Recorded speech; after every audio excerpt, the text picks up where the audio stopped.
देते पिछड़ी जाति अनुसूचित जाति के हैं, ये पिछड़े नहीं, दिमाग से भी पिछड़े, और इनको दिमाग से आगे लाना पड़ेगा।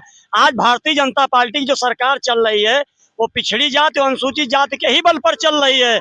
किस लिए चल रही है? मोदी जी की कृपा से और मोदी जी की वाणी से। ये पिछड़े नहीं, ये सब दिमाग के भी पिछड़े, जिंदगी भर दिमाग के पिछड़े रहेंगे।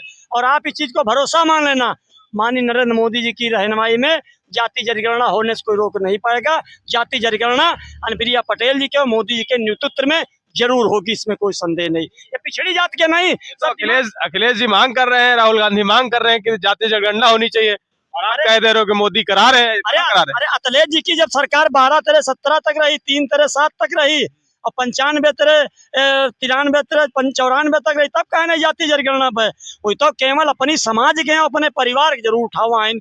मुलायम सिंह जी का लोग कह रहे हैं धरती पुत्र, हम कर लोग कह रहे हैं सुपरस्टार पुत्र। हेमा माधुरी दीक्षित जब वही सैफई में नचती रहे तो हाथ में यहाँ दारू और प्लेट में यहाँ काजू, तो धरती पुत्र क्या नहीं को हमका स्वभाव दिखाई पड़ता रहा है। आप उसी का खुद आंकड़ा देख लीजिए। तो ये सब चीजें समझने की आवश्यकता है। फैसला भाई मेरे जनता लेगी। जब 19 की राख कही जाए, 24 की राख कही जाए, तब मानिए जनता मोदी जी से हटी है। और कर्नाटक में जो सरकार बनी थी वो एससी बनाम मुसलमान पर बनी थी। और घूसी का जो चुनाव हुआ, अगर वहाँ सपा बसपा और कांग्रेस लड़ा दे तो सपा अपनी औकात पर आ जाती। सपा के जो है दिन विदा हो चुके हैं। मुसलमान कहीं भी जाए, बसपा की राह पे चली गई सपा, बसपा की राह पे चली गई, भी बुरी हालत पर चली गई। गांव में मायावती की लोग लाइन की ऑर्डर करते थे। समाजवादी पार्टी तो एक परिवार की पार्टी है, और जो है एक जाति की पार्टी है, न राष्ट्र की पार्टी है, न समाज की पार्टी। और समाजवादी एक समाप्ति की तरफ चल चुकी है। और आजम खान मतलब समाप्तवादी पार्टी बना दी। समाप्तवादी पार्टी हो गई है। और इतने बुरी दशा अगर आजम खान की और हो तो बेहतर अच्छा।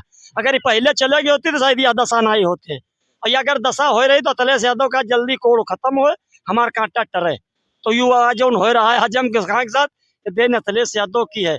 फिर भी हम आपसे निवेदन करते हैं कि जो इंडिया ठगबंधन बन रहा है, इसका बारात का दुल्हा तय कर लीजिए कौन बनेगा। 14 में प्रधानमंत्री भाजपा गवर्नमेंट बनी थी तो उसमें मोदी जी को क्लियर कर दिया था कि मोदी जी प्रधानमंत्री बनेंगे और मोदी जी ही बने, मोदी जी का चेहरा नहीं। ये खाली अपन लड़ाई लड़ रहे, जनता की लड़ाई नहीं लड़ रहे। आप इसको महसूस कर लीजिए। चुआर चुआर में उसे भाई